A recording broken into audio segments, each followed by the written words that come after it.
বিয়ের একদিন পরেই গলায় ফাঁস লাগিয়ে আত্মঘাতী হলো যুবক। ঘটনায় চাঞ্চল্য ছড়িয়ে পড়ল তুফানগঞ্জ থানার মারুগঞ্জ এলাকায়। মৃত যুবকের নাম দীপঙ্কর বর্মন। কোচবিহার জেলার তুফানগঞ্জ 1 নম্বর ব্লকের মারুগঞ্জ উত্তর মরডাঙ্গা এলাকার ঘটনায় শোকের ছায়া নেমে এসেছে এলাকায়।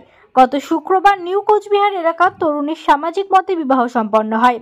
তবে মেয়ের পরিবার আর্থিকভাবে সেভাবে সচল না থাকায় পরিবারের তরফে ছেলের বাড়িতে তাদের বিবাহ সম্পন্ন করা হয়। গতকাল ছিল বাড়ির বৌভাতের অনুষ্ঠান, আর অনুষ্ঠান শেষে সকলে যে যার মতো ঘুমিয়ে পড়ে। আর সকাল হতেই বাড়ির পেছনে একটি গাছে ঝুলন্ত দেহ উদ্ধার হয় যুবকের। খবর পেয়ে দেহ উদ্ধার করে তুফানগঞ্জ থানার পুলিশ। ঠিক কি কারণে ঘটনাটি ঘটল তা তদন্ত শুরু করেছে পুলিশ। মানে ভাই পাড়া প্রতিবেশী। কি নাম ওর? ওর নাম দীপঙ্কর বর্মন। বয়স কিরকম? বয়স 32। এই জায়গাটার নাম কি? এই জায়গাটার নাম মারাগঞ্জ উত্তর মরডাঙ্গা। কি হয়েছিল? মানে বিয়ে তো দেশে দেখাশোনা করেই বিয়ে হয়েছে। মানে তার ওর বউকে নিয়েও যথেষ্ট ভালো মানে ব্যবহারটা ছিল, খুব আনন্দময়ী। তো মানে ও মেয়ে বাড়ি ছিল গরিব, তো মেয়ে বাড়ি কিছু দিতে পারি নাই, তো আমরা এখানে তুলে নিয়েই বিয়ে করা হয়েছিল। এখানে নিয়ে এসে বিয়ে করা হয়েছিল? এখানে নিয়ে এসে বিয়েটা কবে হয়েছিল? বিয়ে হয়েছে বৃহস্পতিবার। আর বৌভাতটা কি গতকাল? একদিনই হয়েছে, মানে বিয়ে আর বৌভাত একদিনই হয়েছে। তো আমাদের মানে হিন্দু মতে যেটা হচ্ছে 2.5 দিন পরে যেটা বৌভাত হয়, সেটা পরিবার নিয়েই মানে বৌভাত কালকে, মানে কালকে ওটা বৌভাতে বলা যেতে পারে। হ্যাঁ, কালকে বৌভাত হয়েছে।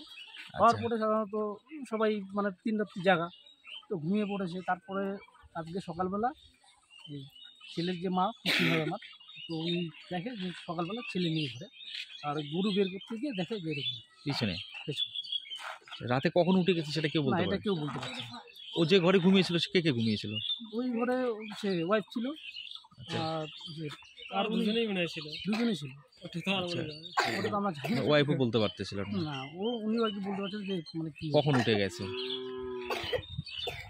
কি নাম আপনার? আমার নাম মিঠুন দাস। কেন এটা এমন হলো বলে সেটা তো আমরাও বুঝতে পারছি না।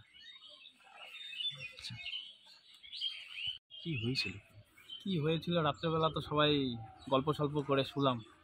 তারপরে এখন সকালবেলা সবার আগে ডেড বডিটা মাই দেখে যে গাছের মধ্যে ঝুলে আছে। আচ্ছা, শোনা যাচ্ছে যে বিয়ে হয়েছিল বৃহস্পতি? এই তো 3 দিন আগেই বিয়ে হয়েছে। আর গতকাল কি বৌভাত ছিল বাড়িতে? না, মানে তুলে এনে বিয়ে হয়েছে, তো আমাদের বাড়িতে মেয়েকে তুলে এনে সব আমরা করে নিয়েছি একদিনে। বিয়ে বৌভাত একদিনেই, ওই 13 তারিখেই হয়েছে বৃহস্পতিবার। বিয়ে কোথায় হয়েছিল? বিয়ে হয়েছিল নিউ কোচবিহার। হ্যাঁ।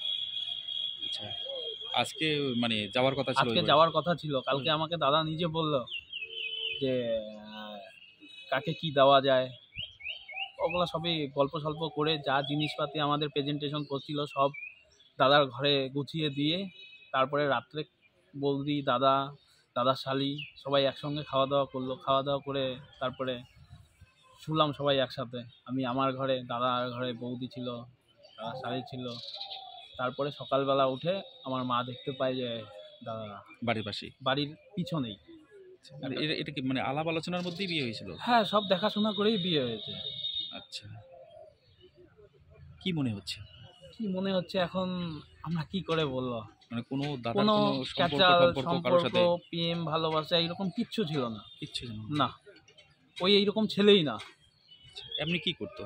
এমনি এই তো কোচবিহারে একটা ক্যান্টিনে কাজ করতাম, আমরা 2 ভাই একসঙ্গেই করতাম।